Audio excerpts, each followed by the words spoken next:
Hello friends, कैसे हो आप सब। तो फ्रेंड्स, आज हम इकोनॉमिक्स की एमसीक्यू सीरीज़ को कंटिन्यू रखते हुए एक और वीडियो करने जा रहे हैं। और आज के वीडियो में हम concept of economic growth and its measurement पे टॉप एमसीक्यूज करेंगे। फ्रेंड्स, इकोनॉमिक्स के रिगार्डिंग हमने ऑलरेडी 4 वीडियोस अपलोड किए हैं, जिसमें हमने introduction to economics, fiscal policy, prices under various forms of market और प्रोडक्शन पे एमसीक्यूज किए हैं। आप चैनल की प्ले लिस्ट में वो वीडियोस भी चेक कर सकते हैं। डियर फ्रेंड्स, ये वीडियो आपके लिए काफ़ी ज़्यादा इम्पोर्टेंट होने वाला है, बिकॉज जब आप इस वीडियो को एंड तक वॉच करोगे आपको पता चल जाएगा कि आपसे एग्ज़ाम में किस तरह के क्वेश्चंस पूछे जा सकते हैं, और साथ में कम टाइम में आपका रिवीजन भी हो रहा है। तो मैं सजेस्ट आपको करूंगा कि आप वीडियो को एंड तक वॉच कर लेना, और अगर आपको ये वीडियो पसंद आए तो वीडियो को लाइक और अपने फ्रेंड्स के साथ शेयर भी कर लेना।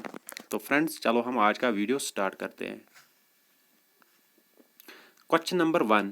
Which among the following refers to an increase in the production of goods and service in an economy over a particular period of time? यहाँ से आपको बताना है increase in production of goods and services in an economy over a particular period of time उसको हम क्या बोलते हैं? Economic development, economic growth, per capita income, human development index। तो फ्रेंड्स, क्वेश्चन नंबर 1 का आंसर आएगा part number B, economic growth. Economic growth जो है ये क्या होता है? It is the increase in production of goods and service in an economy over a particular period of time. Question number 2.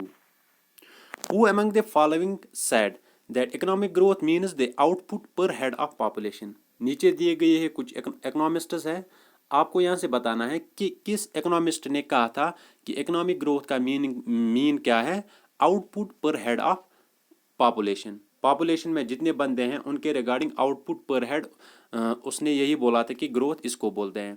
Amrita Sen, Mahbubul हक, गस्टाव castle, Arthur Luce. तो friends, question number 2 का answer आएगा part number D, Arthur Luce. इसने क्या बोला था कि जो इकोनॉमिक ग्रोथ है वो क्या होती है? वो होती है आउटपुट पर head of the population, output divided by पर हेड ऑफ पॉपुलेशन। उसने ये बोला था कि इकोनॉमिक ग्रोथ इसी को बोलते हैं। Question number 3.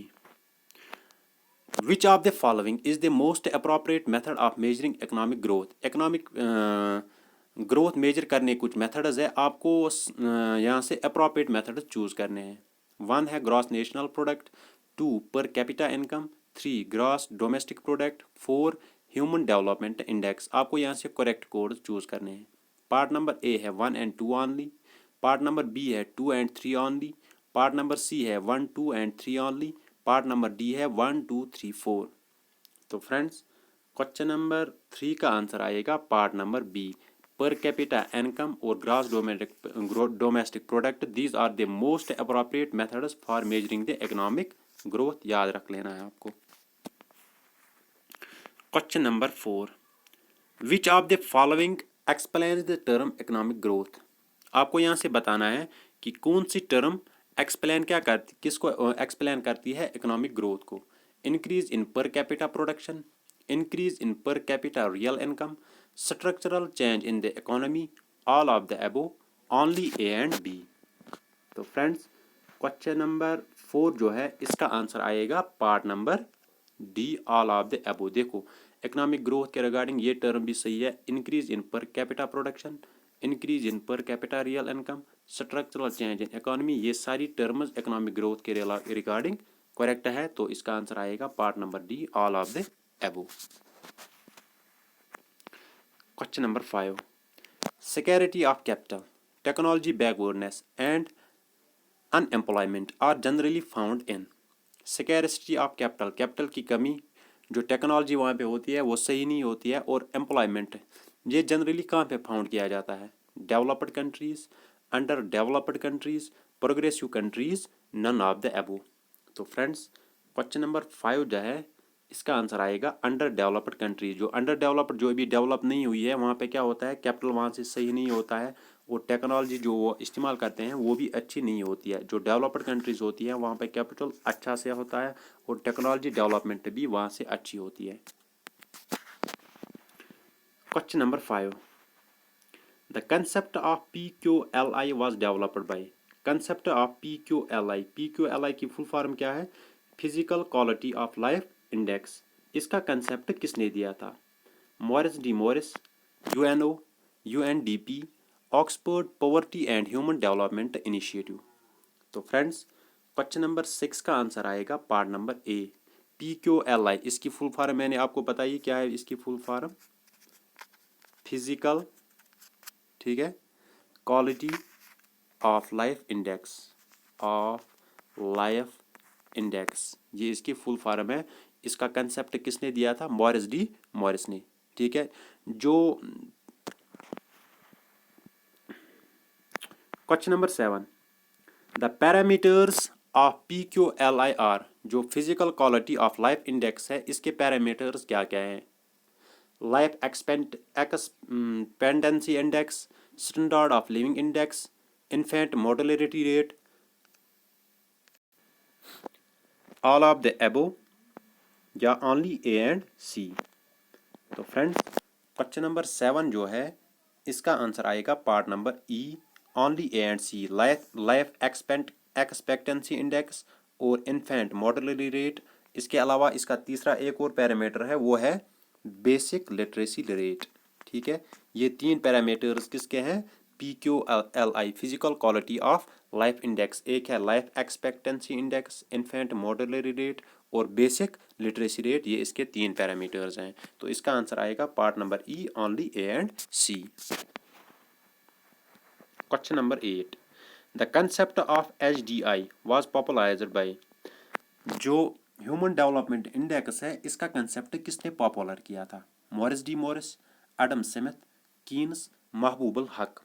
तो फ्रेंड्स, क्वेश्चन नंबर 8 जो है, इसका आंसर आएगा पार्ट नंबर डी, महबूबुल हक और अमृता सेन. महबूबुल हक ये कहाँ का था? ये पाकिस्तान का था. और अमृता सेन ये कहाँ की थी? ये इंडिया की थी. इन्होंने कौन सा कंसेप्ट डेवलप किया था? Human development index. ठीक है. देखो, जो ह्यूमन डेवलपमेंट इंडेक्स है, इसमें मेन 3 पैरामीटर्स हैं. एक है इसमें life expectancy, education achievement index और स्टैंडर्ड ऑफ लिविंग इंडेक्स. ये इसके 3 अहम पैरामीटर्स हैं ह्यूमन डेवलपमेंट इंडेक्स के. ये भी आपको याद रख लेना. Question number 9. Which of the following is not the component of MPI. MPI का आपको यहाँ से बताना है कि कौन सा कंपोनेंट नहीं है. Health, education, occupation, standard of living. तो फ्रेंड्स, क्वेश्चन नंबर 9 जो है, इसका आंसर आएगा पार्ट नंबर सी, ऑक्यूपेशन. ठीक है. MPI इसकी फुल फॉर्म क्या है? Multi dimensional poverty index. इसका इसमें क्या नहीं आता है? ऑक्यूपेशन इसमें मैटर नहीं करती है. Health, education, standard of living ये इसमें मैटर करते हैं. Question number 10. The investment by the government to create socio-economic infrastructure is. वो इन्वेस्टमेंट जो गवर्नमेंट किस लिए क्रिएट करता है?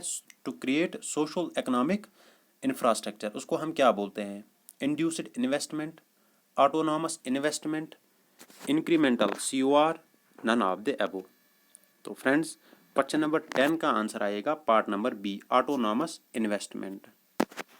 ठीक है. जो ऑटोनॉमस इन्वेस्टमेंट है, इसमें वेलफेयर देखा जाता है, ना कि प्रॉफिट. इसमें ये नहीं देखा जाता है कि हम प्रॉफिट कमाएंगे. इसमें सिर्फ ये देखा जाता है कि हमारी वजह से किसी को क्या होना चाहिए? वेलफेयर, उसका फ़ायदा होना चाहिए. Question number 11. Economic growth in India will happen necessarily if there is. Economic growth India में कब हो सकता है? जब वहाँ पे पॉपुलेशन ग्रोथ होगा, कैपिटल फॉर्मेशन होगा, technical progress in the global economy, all of the above. तो इसका आंसर आएगा इकोनॉमिक ग्रोथ कब होगी? जब क्या होगी? वहाँ पे कैपिटल, जितना ज़्यादा कैपिटल होगा उतना ज़्यादा कंट्री डेवलप होगा. पॉपुलेशन ग्रोथ से डेवलपमेंट नहीं होगी, उससे क्या? Technical progress in the global economy, इससे भी नहीं होगा. तो इसका आंसर आएगा कैपिटल फॉर्मेशन की वजह से कोई कंट्री डेवलप हो सकती है. विच of the following statement is true about the economic growth. Economic growth के रिगार्डिंग आपको यहाँ से ट्रू स्टेटमेंट चूज करना है. It refers to increase in GDP. It refers to the long and sustained rise in real gross domestic product. It is characterized by fall in unemployment rate, rise in GDP on monetary term. तो friends question number 12 का answer आएगा part number B. Part number B क्या है? जो ये economic growth है, it refers to the long and sustained rise in real gross domestic product. ठीक है, ये इसके रिगार्डिंग आपको याद रखना है। Question number 13, sustainable economic growth depends upon. जो सस्टेनेबल इकोनॉमिक ग्रोथ होती है वो किस पे डिपेंड करती है? Investment not saving, saving not investment, both saving and investment, neither saving nor investment. तो फ्रेंड्स क्वेश्चन नंबर 13 का आंसर आएगा पार्ट नंबर सी। जो सस्टेनेबल इकोनॉमिक ग्रोथ है वो किस पे डिपेंड करती है? वो इन्वेस्टमेंट पे भी डिपेंड करती है और सेविंग्स पे भी डिपेंड करती है। Question number 14, Which among the following is not the indicator of economically underdeveloped countries? जो economically underdeveloped countries है उनका इंडिकेटर इनमें से क्या नहीं है? Low per capita income, high death rate, low proportion of labor force in primary sector, high level of illiteracy। तो friends question number 14 का आंसर आएगा पार्ट नंबर सी। देखो जो अंडर डेवलप्ड कंट्रीज होती है वहाँ पे लो पर कैपिटा इनकम होता है, तो ये इसके रिगार्डिंग सही है। हाई डेथ रेट, वहाँ पे डेथ भी ज़्यादा होती है। हाई रेट ऑफ इलिटरेसी, जब वो डेवलप नहीं होती है वो कंट्री तो वहाँ पे इलिटरेसी भी के ज़्यादा होती है। तो वहाँ पे सिर्फ क्या होता है? लो प्रपोर्शन ऑफ लेबर, वहाँ पे लो प्रपोर्शन नहीं होता है, वहाँ पे हाई प्रपोर्शन होता है। जो अंडर डेवलप्ड कंट्रीज होती है वहाँ के लोग ज़्यादातर किस सेक्टर में होते हैं? प्राइमरी सेक्टर में होते हैं। यहाँ से बता रहा था ये लो प्रपोर्शन, तो ये इसके रिगार्डिंग सही इंडिकेटर नहीं है, तो इसका आंसर क्या आएगा? Part number C. Question number 15, among the following determinants of growth which one is non economic factor? आपको यहाँ से बताना है डिटर्मिनेंट्स ऑफ ग्रोथ के रिगार्डिंग नॉन इकोनॉमिक फैक्टर के। एक होता है इकोनॉमिक फैक्टर, दूसरा होता है non economic factor. Economic factors में नेचुरल रिसोर्सेज वगैरह आते हैं, ह्यूमन्स आते हैं। तो नॉन इकोनॉमिक यहाँ से आपको देखना है कि कौन है यहाँ पे। Natural resources, favourable legislation, population growth, capital accumulation. तो फ्रेंड्स क्वेश्चन नंबर 15 का आंसर आएगा फेवरेबल लेजिस्लेशन। लेजिस्लेशन ये किस में आता है?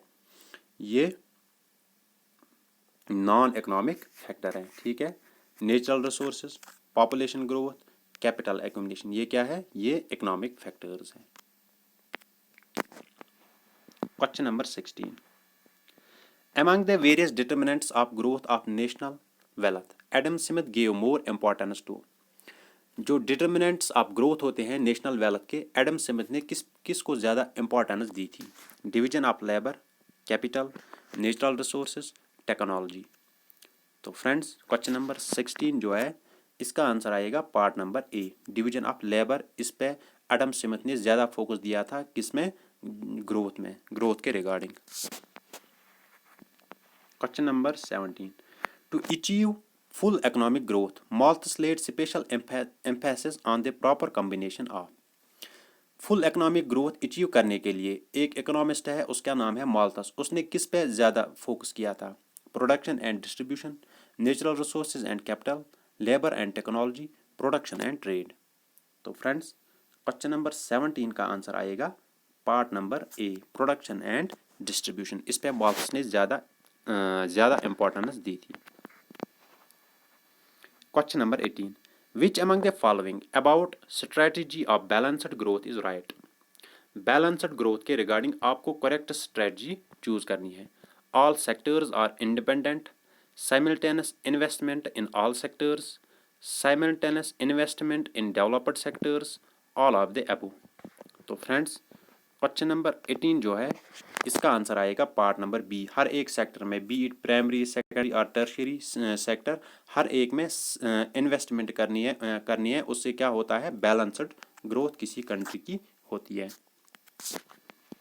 Question number 19, the capital output ratio in developed countries is. जो डेवलप्ड कंट्रीज होती है उनमें कैपिटल और आउटपुट का रेशियो क्या होता है? Generally fluctuating, generally increasing, Fairlie stable, gradually decreasing. तो फ्रेंड्स क्वेश्चन नंबर 19 जो है इसका आंसर आएगा फेयरली स्टेबल। जो डेवलप्ड कंट्रीज़ होती है वहाँ पे कैपिटल और आउटपुट का रेशो क्या होता है, वो स्टेबल रहता है। क्वेश्चन नंबर 20, और ये आज के वीडियो का लास्ट क्वेश्चन होगा। Which among the following theories is also known as Solo-Savan model of growth? एक थ्योरी है ग्रोथ के रिगार्डिंग, किस थ्योरी को बोलते हैं Solow Swan model of growth? Classical theory, steady state theory, geothermal theory, neoclassical theory. तो friends, question number 20 का answer आएगा part number D, neoclassical theory. ये दो साइंटिस्ट ने दी थी, एक का नाम था TW सवान और दूसरे का नाम क्या था, रॉबर्ट सोलो। उन्होंने 3 फैक्टर्स पे फोकस किया था, एक था लेबर, दूसरा था कैपिटल, तीसरा था टेक्नोलॉजी। तो फ्रेंड्स, ये था आज का video regarding growth and development. इस पे हमने आज टॉप MCQs किए थे। अगर आपको ये वीडियो अच्छा लगा तो प्लीज़ इस वीडियो को लाइक करना, और साथ में अगर आपने चैनल अभी तक सब्सक्राइब नहीं की है तो चैनल को ज़रूर सब्सक्राइब कर लेना। तो फ्रेंड्स, आज के लिए इतना ही, मिलते हैं किसी नेक्स्ट वीडियो में, तब तक के लिए खुदा हाफिज़।